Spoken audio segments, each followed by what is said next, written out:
Is brought to you by Aaron Saxon Associates. You're watching the KOAM Morning News on Fox 14. Right now at 7, Miami residents spent some time learning how they can keep their families and their communities safe in the event of an emergency. Also, residents in Fort Scott had the opportunity to experience life in the 1800s. And we've got an absolutely beautiful yet chilly start to the day. However, it's going to be pretty nice later on. We'll have a look at that forecast, get you out the door. Coming up. The 4 states' most watched news starts now. Well, good morning and welcome to the KOAM Morning News on Fox 14. I'm Elise Noe. And I'm Chris Warner, just after 7 o'clock on this Monday morning. And that little open we have there with the birds is appropriate, as today is Bird Watch 2024. It's Earth Day, it's Bird Day. We have a bird down here. Goodness. Pretty sure it's a starling. I tried to play some starling calls on the computer down here, but it didn't come out.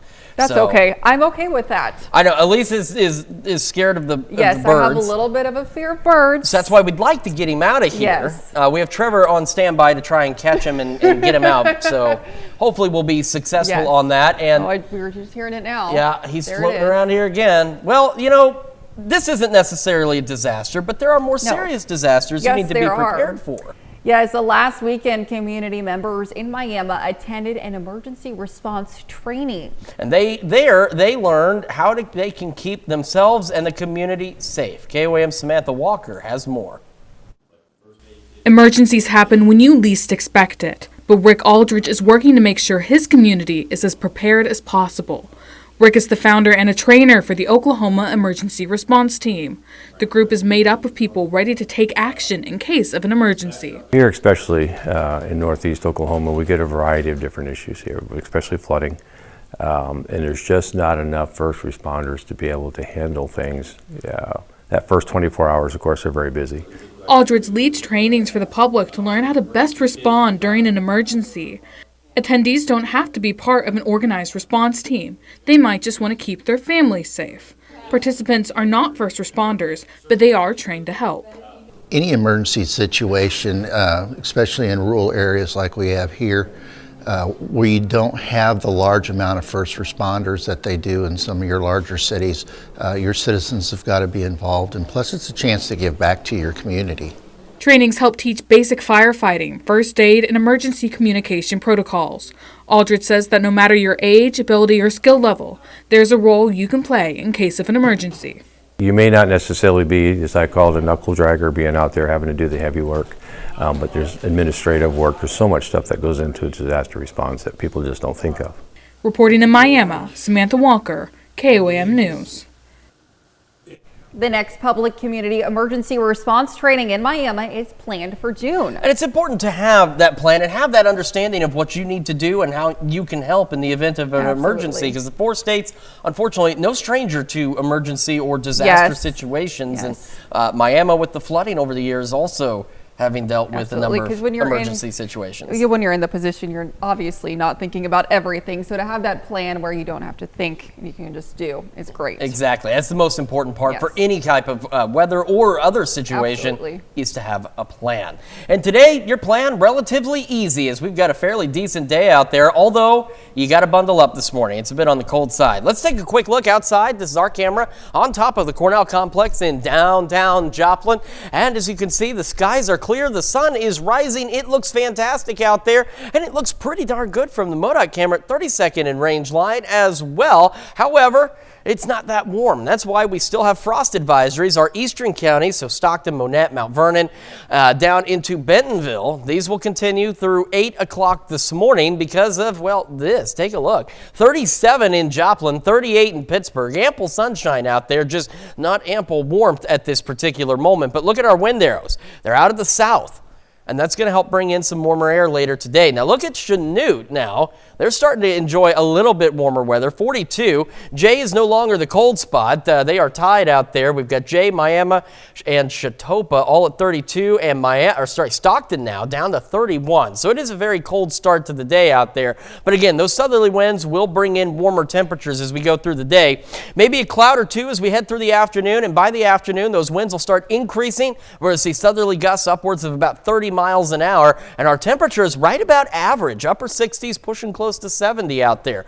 Great day ahead of us. Unsettled weather kicking in by tomorrow evening. We'll have a full look at your forecast and break down our thunderstorm chances this week here in just a few more minutes. Elise? All right, thanks, Chris. Well, firefighters in Independence, Kansas battled a house fire Saturday evening. Crews responded to the fire at 11th and Hickory around 7 p.m. They found the back of the home and a detached garage engulfed in flames. Firefighters brought the blaze under control in an hour and left the scene around 9 p.m. No residents were hurt, but one firefighter was injured while battling the blaze. Also, the home was heavily damaged. The George Washington Carver National Monument is helping teach people about its namesake's struggle to get an education. The site hosted a program last weekend detailing the challenges Carver faced in his pursuit to learn following the Civil War. Attendees could hear about the influential teachers in Carver's life, as well as the various schools he attended and taught at. The program presenter says it's important to understand to know this part of his life story. It's a part of his story that's very important, and that sometimes I think we take for granted how easy it is today to get an education, but it's a part of a story, it's part of his story, a huge part of his story that shaped him and also led him on his journey. The next program scheduled at the George Washington Carver National Monument is called Art in the Park. It's going to be held this Saturday, and it will showcase the artwork of Carver, and artists will paint live throughout the day.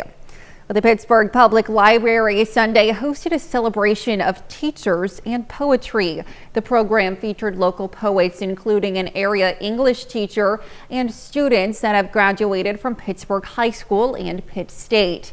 Sunday's program was free and open to the public. Really important because it's a legacy reading. I'm really honored to be a part of it.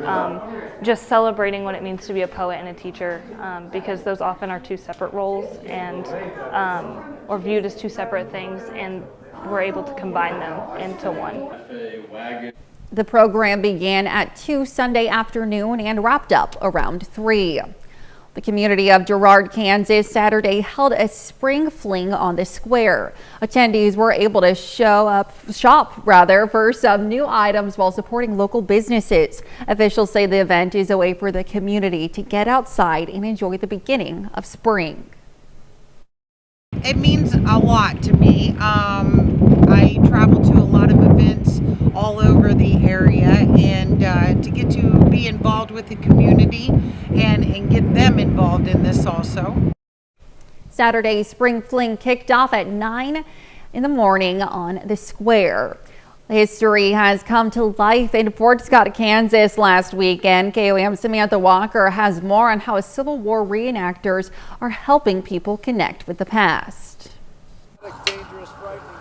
Walking through the Fort Scott historic site, you might think you've stepped back in time. An estimated 75 volunteers have joined together to portray the site as it once was, a Civil War fort during the 1860s. Some volunteers are committing to their role, planning to eat and sleep at the fort for the weekend. Of course, during the Civil War, it was a huge supply and hospital area. The area would have been full of tents, full of mule wagons, teamsters, supplies coming in and out, soldiers coming in and out. So to be just a little fraction of that and recreate that is it's a lot of fun for us, and I think it's good for people to see, to get an idea of what was going on here 150 years ago. Attendees could watch live demonstrations that help showcase life at the fort during the Civil War. From weapons and cavalry demonstrations to showing camp life, visitors could get up close to history. You get to actually stand and talk to people. You get to see the wool that they're wearing. You get to smell the horses in the stable. You get to smell that black powder, hear the concussion of the cannons firing, or the small arms, the muskets firing. It's a real visceral experience, as opposed to, I've read this in the book or I saw it on the screen. This is real. For organizers, they say seeing people excited to engage with history is the best part. Well, that's the whole reason we do it. I mean, we enjoy it ourselves, of course, but to get people engaged or to get them thinking about it and maybe plant that seed in a kid that's going to be the next generation of historian or Civil War reenactor, that's a good thing. Civil War reenactments have been happening at the historic site for more than 40 years, and they have no plans on stopping the beloved tradition. Reporting in Fort Scott, Samantha Walker, KOAM News. The Civil War experience continued at the Fort Scott National Historic Site through Sunday afternoon. And those are our top stories for the first half hour. Coming up next, Shane Spears joins us in the studio this morning to share how you can help bring the past to the present.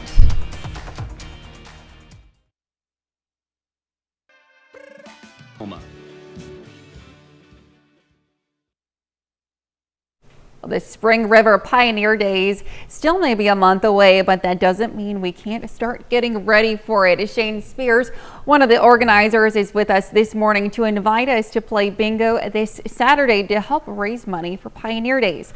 Welcome, Shane. Thank you so much for being with us this morning. Thank you. So could you talk to me a little bit about what Pioneer Days is and kind of the development for the event? We wanted to have a big event. We've got two big parks and a community center that just opened, and we wanted to have something. We've got so many towns in our area that have fall festivals, and we wanted to do some kind of festival, but we didn't want to be competing with them, so we decided at the beginning of summer to have the event. We're going to have a street dance. We're going to have our encampment set up, and then start in the morning, Saturday, with the Sons of the American Revolution doing our flag ceremony. Okay, wonderful. Have a pancake feed. Then we're going to alternate with Western reenactment. The American Cowboy Poets Association will be there doing poetry and cowboy music. And then the American Indian Center will do dance and Red Bandana Dulcimers. And then they're just going to rotate till 5, and then we'll have a bank robbery. Wonderful. So, wow, yeah, exciting. So it's really an immersive event, but to have these types of events, we do need to be, creating funds for them. And this is the first year of Pioneer Days. So you guys are having an event this weekend, a bingo event. Can you talk to me a little bit more about that? Yes, we're going to be having a bingo night where we're going to be playing bingo. We're going to invite everybody to come out to the community center in Verona. We will have a concession stand, hot dogs. There's going to be the ladies in the community are doing a bake sale to help raise funds. Oh, wonderful. And we're just going to play bingos. There's prizes that I've got from different restaurants. I've talked to people in Branson, got some show tickets and different things like that that we're going to have. So can you talk to me a little bit more about the time, the date, the location? We're going to start at 6:30 on the 27th and be at the community center in Verona. The address, I think, is like 104 South 3rd, but you can't miss it. You can't miss it. There's only just a little bit in town. There's not a lot there. So where all the cars are at is where we'll be playing bingo. Lovely. And then, so why should people come out and support a local event like this to raise funds for Pioneer Days, to see it continue on throughout the years, as we were talking about earlier before we came on? Well, we are doing this because our town was founded in 1968, like I said. We want people to know more about the historical stuff. They don't get to see the Western. We have a lot of Civil War reenactments. And I do the Civil War. I love the Civil War. But we want people to be engaged in their history and what happened and how things come about. And we show that. We'll have an encampment where that's the only thing they'll be able to see in there is period stuff. They'll be able to see all the chuck wagon, and we'll have a mountain man have a tomahawk. They'll be able to throw tomahawks. All kinds of fun stuff like that. Absolutely. Well, thank you so much for being with us this morning. The bingo fundraiser is this Saturday, as we mentioned, April 27th from 6 to 10 p.m. at the Verona Community Center and, of course, Verona, Missouri. Stick around. We'll be right back. Step up to the plate this season. 24 models. Find yours at Toyota.com. Toyota. Let's go places.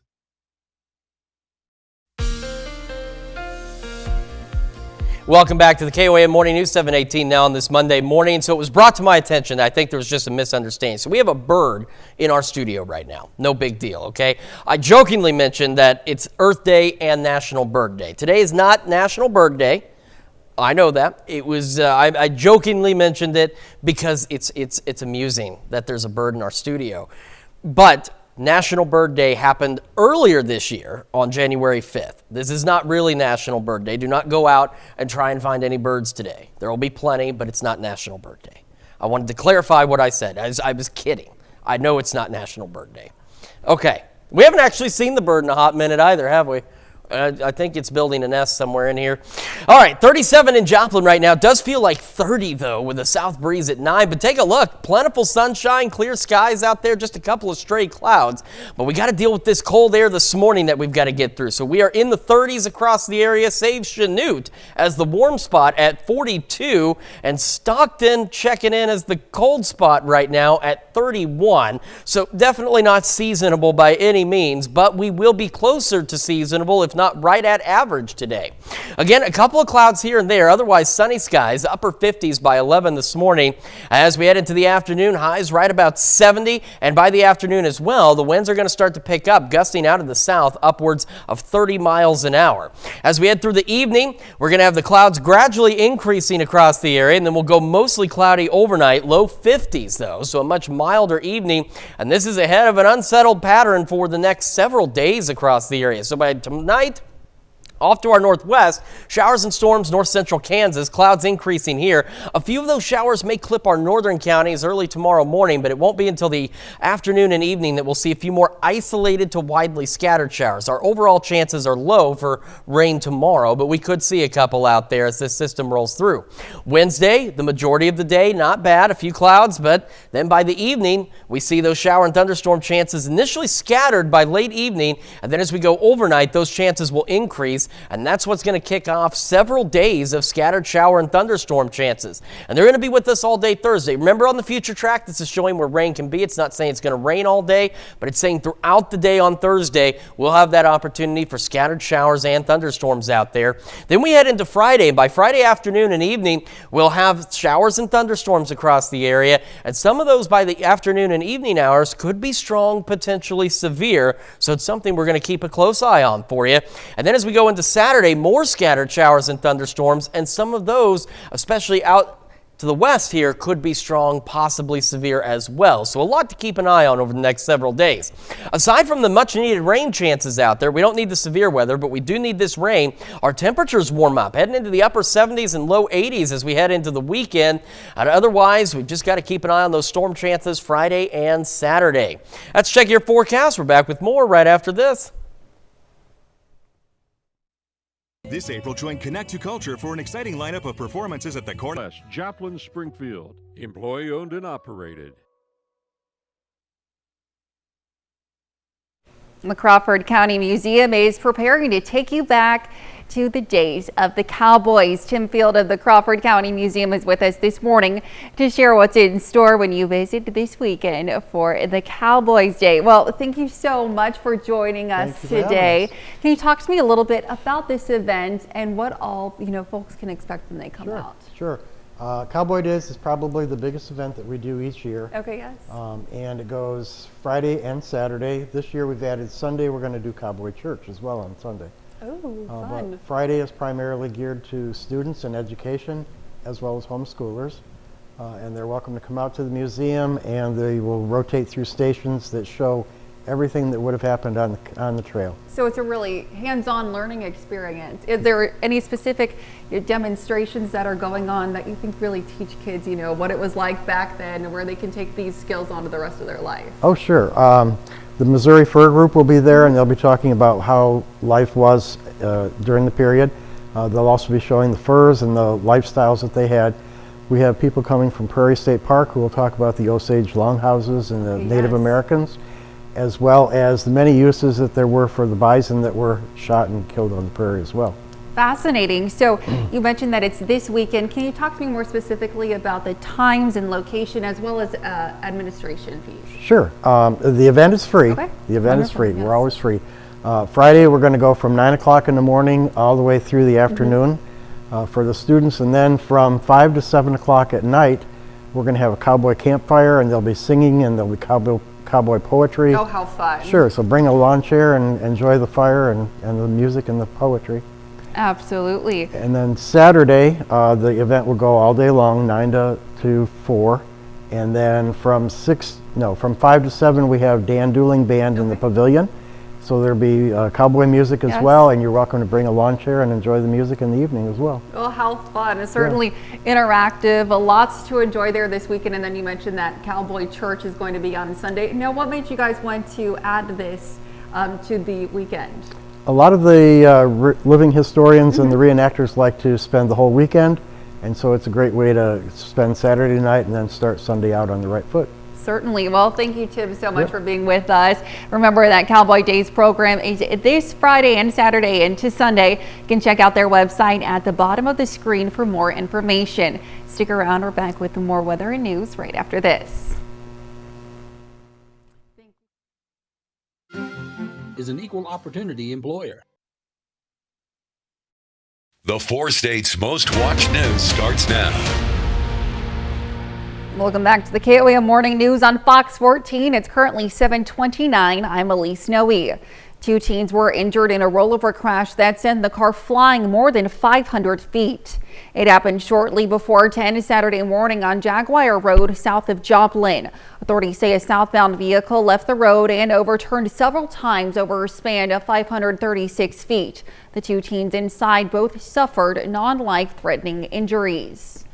Well, April is a Child Abuse Prevention Month, and the Children's Center of Southwest Missouri hosted a party in the park. The purpose of the party was to raise awareness and learn what the community can do to protect local children. It included resources from more than 10 area organizations. The main goal of this event is just to make sure that everyone knows that no matter whether you're a parent or a mandated reporter, everyone can see something, say something. Everyone can protect the kids in our community by calling the Child Abuse Hotline and your local law enforcement anytime you see something that could look alarming. Saturday's event also featured various games and activities for the kids. Down to Earth in Pittsburgh Saturday held its annual Earth Day plant sale and craft show. It included more than 5 vendors selling fruits and vegetables, freeze-dried candy, and homemade jewelry. Down to Earth also featured in-store sales to celebrate the holiday. Events like this are great for small business because we get to showcase all of our awesome customers and the things that they do. We get to bring new products to the community, to people, things that people haven't necessarily seen before. And it also gives people a chance to try out. Do they want to go into business? Is this a good plan? It's kind of a trial market. Saturday was the 5th annual Earth Day and plant sale. Local car enthusiasts traveled to Fort Scott for a Rumble on the Bricks car show. Attendees were able to check out more than 15 cars from the past and present. An organizer for the event says the car show is a chance to meet community members with similar interests. I was listening to podcasts and kind of just thought about, people kind of been shut in their house, and I wanted to find a way that I could get everybody out and, maybe get people out and do stuff, hang out, instead of being closed in. Sunday's show was at Riverfront Park in Fort Scott, Kansas. Although Joplin's Menards opened early last week, Sunday marked the beginning of their week-long grand opening.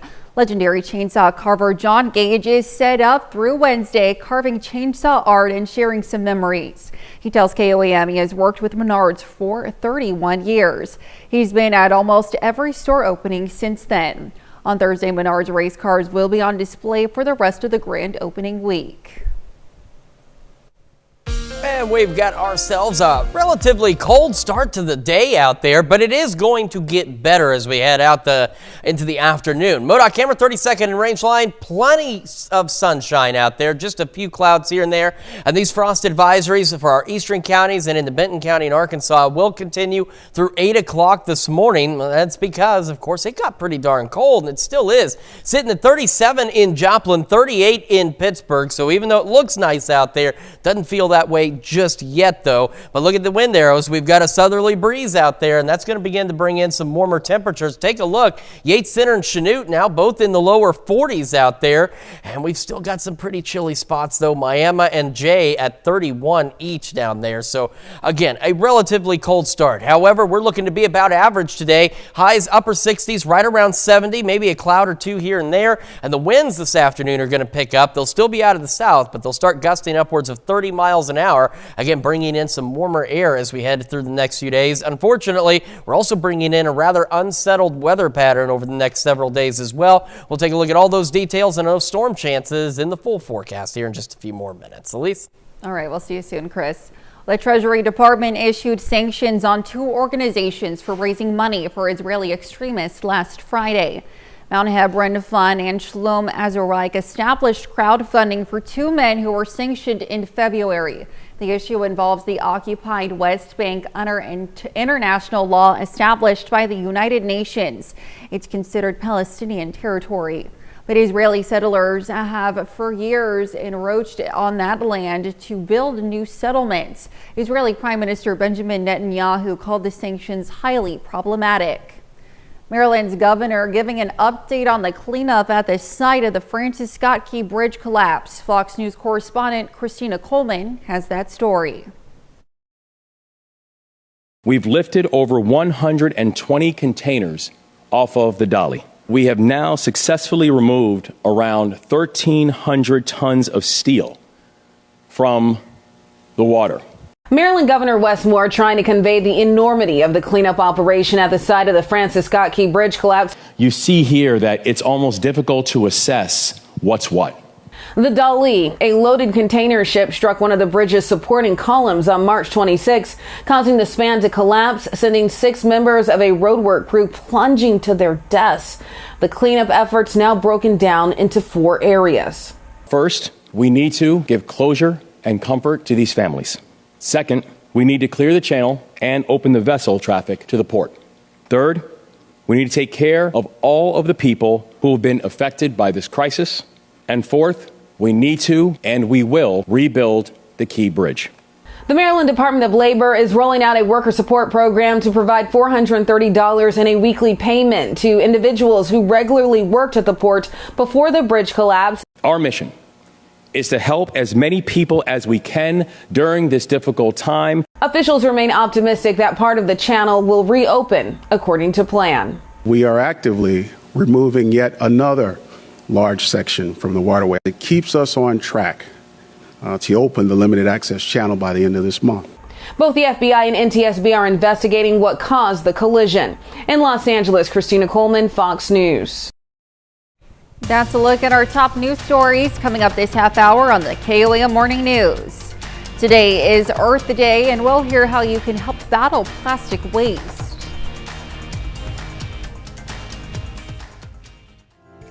From the moment you call compassionate. Quality, compassionate, affordable care. In Consumer Watch this morning, a House-passed bill to potentially ban TikTok still faces challenges before going into law. TikTok says it may go to court to stop a proposed forced sale of its businesses on First Amendment rights of 170 million U.S. users. A modified measure passed the House this weekend and heads to the Senate to force Chinese-owned TikTok to sell within the next year. U.S. lawmakers feel ByteDance, TikTok's owner, could hand over U.S. consumer data to China's government if it demanded the info. Tesla announces price cuts for its self-driving feature. The electric vehicle maker says it's slashing prices on its full self-driving software by a third. The changes cut the software price down from $12,000 to $8,000 for U.S. customers. The announcement follows price cuts to 3 of Tesla's models last Friday. The full self-driving system is not fully autonomous, and it still requires active driver supervision. Grammy-winning singer and former American Idol contestant Mandisa has died at 47. A statement posted on her verified social media account said the singer was found dead in her home on Thursday. The California native finished in the top 10 on season 5 of American Idol. She later released her debut album, A True Beauty, and became one of the most recognizable voices in the Christian music industry. Mandisa's cause of death has not been released. On the heels of last year's summer of strikes, more labor movement activity is now reaching children's entertainment. Disneyland character and parade performers took a major step this week toward formally joining a union. Meanwhile, over on Sesame Street, the writers voted to authorize a strike. Michael Yoshida explains what all this means. I love my job, but I know that we all deserve better. Myvo works at Disneyland playing princesses, but far from the royal treatment she and other performers say, despite recent raises, it's difficult to afford living on their own. I am confident that by standing together, we will be strong. That's one of the reasons why they are formally requesting the National Labor Relations Board conduct an election. It's a vote to join the Actors Equity Association, representing live performers all over the country. What these cast members are asking for is a drop in the bucket of the $60 billion you have committed to invest in the experiences. A Disney spokesperson says they support cast members' right to a confidential vote. Meanwhile, stalled contract negotiations could soon lead to picket lines on Sesame Street, with their contract expiring Friday.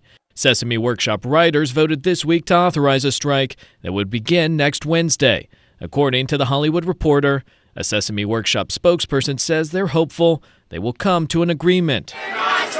Union organizing efforts have picked up in the wake of a number of high-profile contract wins last year. History professor Joseph McCartan says labor movements often come in waves, dating all the way back to the rebirth of unions in the 1930s. As they engage in disputes and strikes to win better contracts, and then workers see what's possible when you're organized, that encourages others as well. In Washington, D.C., I'm Michael Yoshida reporting. Those are our Consumer Watch stories. Let's take a look at the market prices before the opening bell.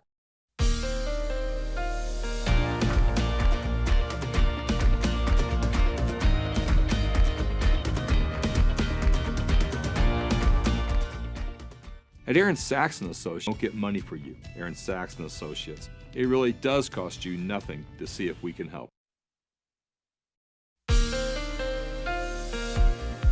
Welcome back to the KOAM Morning News, 7:44 on this Monday morning. We've got clear skies out there. Winds out of the south will bring in warmer temperatures, although it is a bit cold right now. That was our camera on the Cornell Complex downtown. This is the MoDOT camera, 32nd and Range Line. And this is the KDOT camera, 69 East 520th Avenue. All of them showing us this same view. Ample sunshine with just a few stray clouds here and there. However, it is very cold. 37 in Joplin right now. 30 is what it feels like with that south breeze at about 9 miles an hour. But that's the key, is we have this south breeze. Take a look now. Pittsburgh, Fort Scott, Chanute, Yates Center, low 40s are at. Even Nevada getting in on the 40-degree action out there. And we will continue to warm as we go through the morning.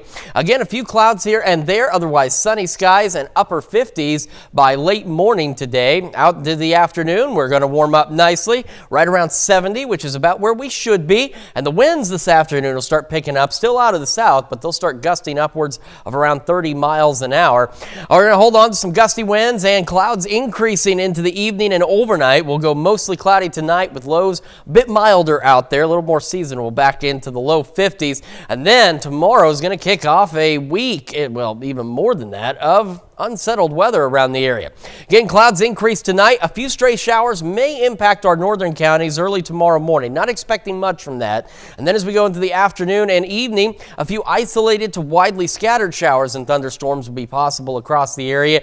No severe weather is expected at this point, and these are expected to be relatively isolated, so at this point as well.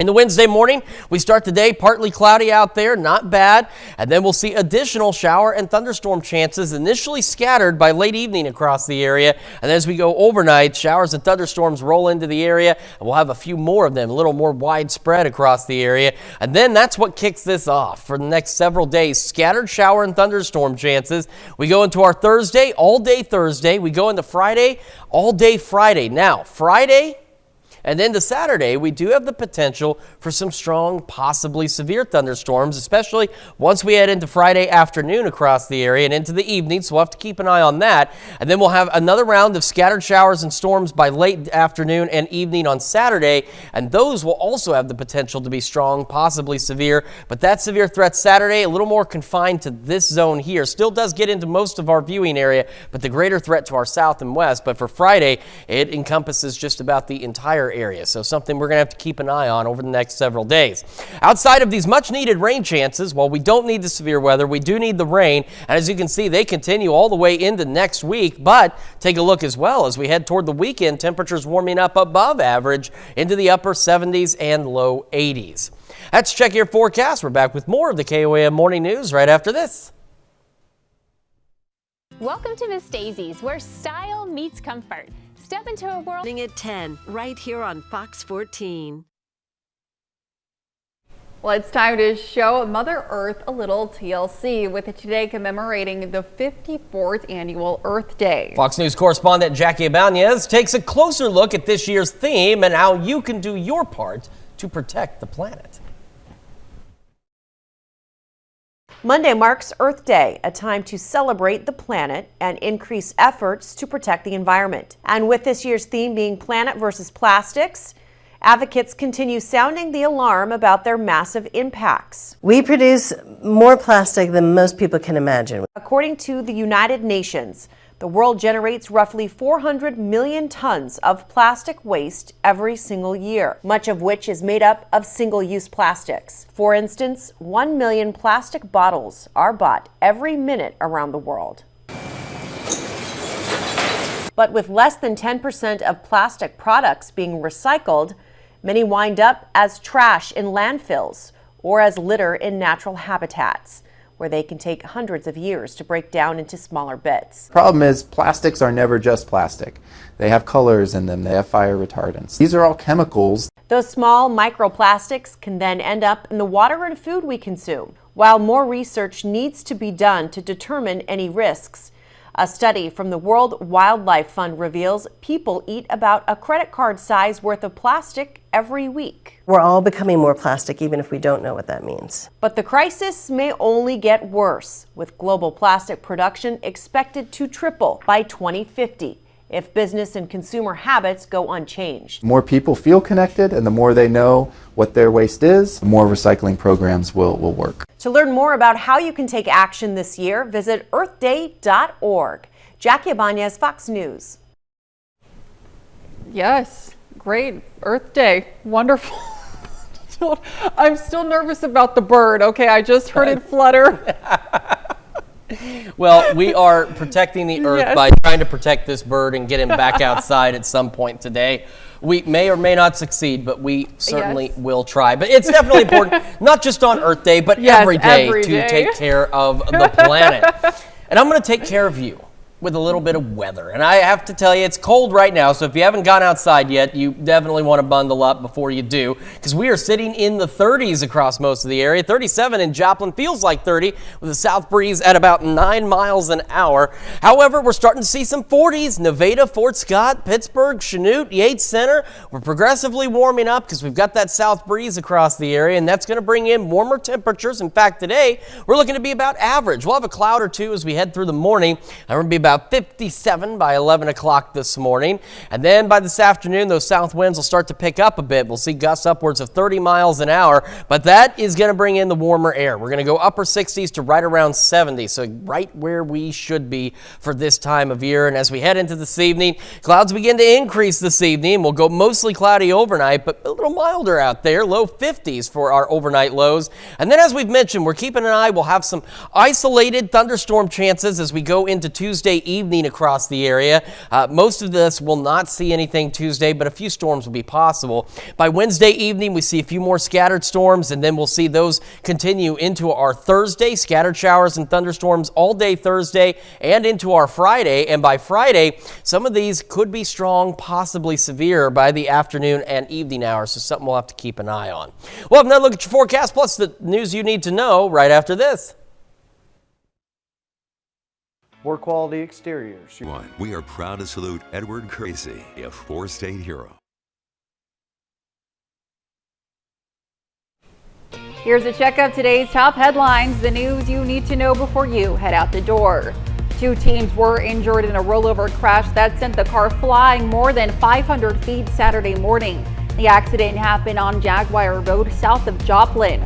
Authorities say a southbound vehicle left the road and overturned several times throughout 536 feet. The 2 teens inside both suffered non-life-threatening injuries. Firefighters in Independence, Kansas battled a house fire Saturday evening. When firefighters arrived, they found the back of the home and a detached garage engulfed in flames. No residents were hurt, but one firefighter was injured while battling the blaze.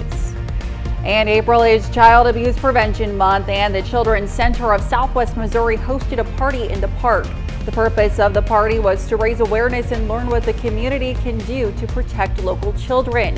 It included resources from more than 10 area organizations.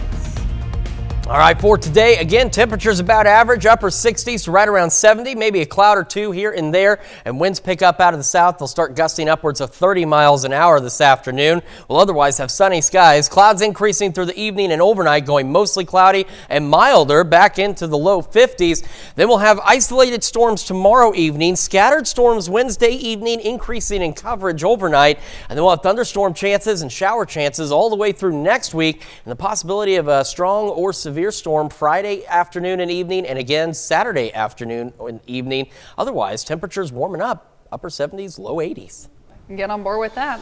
Some time-lapse footage captured the northern lights shimmering across the night sky in northeastern Iowa early Friday morning of last week.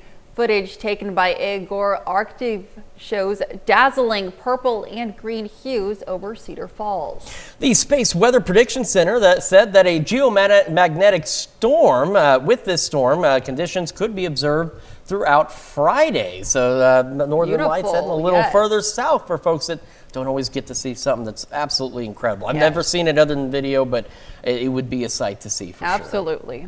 Well, thank you all so much for letting us put the good in your morning. We'll be back with more news and weather today at noon. Have a great rest of your morning.